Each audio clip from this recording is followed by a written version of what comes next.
Hello, welcome to the Motown India weekly news roundup. My name is Roy P. Tharian. So let's start with B2C and the world of cars. Land Rover India has announced the introduction of the new Defender 130. We already have a Defender 90 and the Defender 110. The new Defender 130 now adds to the family of all-terrain vehicles with adventuring opportunities for up to 8 adults across 3 rows of full-size seating. The new Defender 130 is available in HSE and X specifications. The prices of the new Defender 130 have yet to be announced. The Defender 130 is available with P400 mild hybrid Ingenium 6-cylinder petrol engine delivering a power of 394 HP and a torque of 550 Newton meters, as well as the D300 Ingenium 6-cylinder diesel engine delivering a power of 296 HP and a torque of 650 Newton meters. So just go ahead and grab yourself the new Defender 130 if you have a large pocket for yourself. Next in news is Hyundai Motor India. The company will soon be launching the new Venue, its compact SUV with trendy connecting tail lamps. The vehicle will be launched this month itself. Now coming to the world of two-wheelers.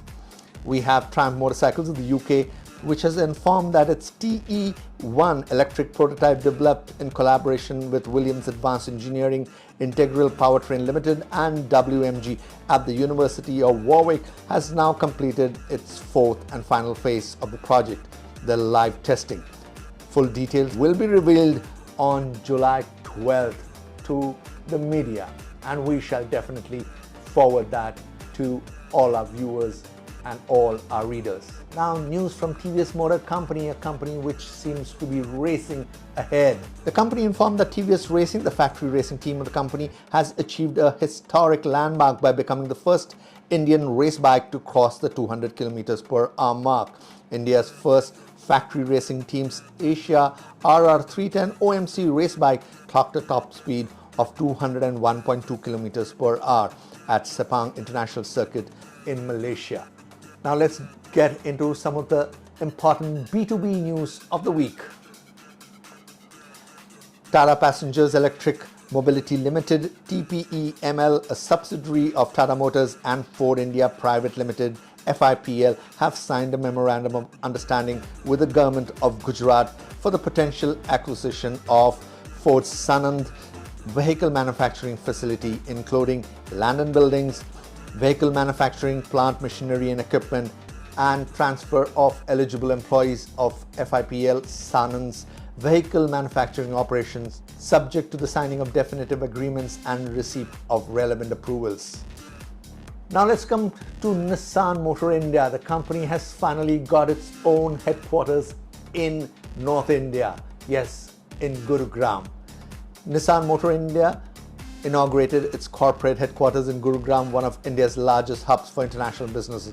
Strengthening Nissan's pan-India presence, the headquarters is situated in Worldmark. Gurugram will have key functions including sales, marketing, after-sales, finance, human resources and corporate communications, among others.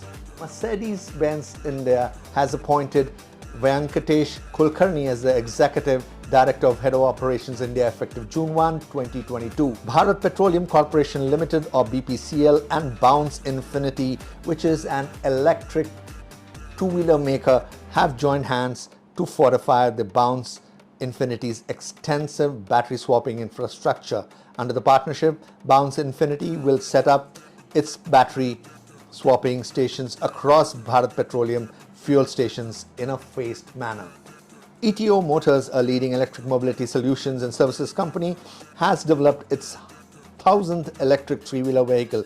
The company's products consist of Trilux passenger and the Bulk Plus cargo electric vehicles.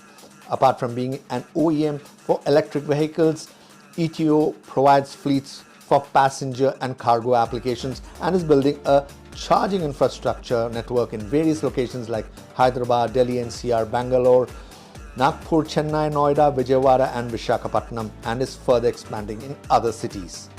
Next we have Abdul Latif Jameel, an independent family-owned diversified global investor and operator which has announced its commitment to invest in Greaves Electric Mobility, one of India's leading 2 to 3-wheeler mobility players.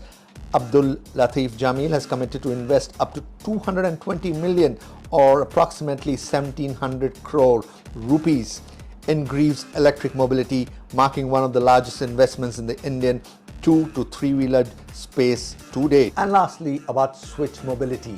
Switch Mobility, the electric vehicle arm of Ashok Leyland, will be launching an electric bus on June 14, 2022 in India at a press conference in Chennai in Tamil Nadu.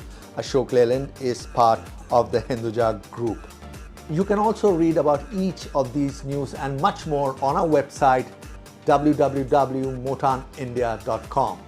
And that's all in this weekly roundup of news from Motown India.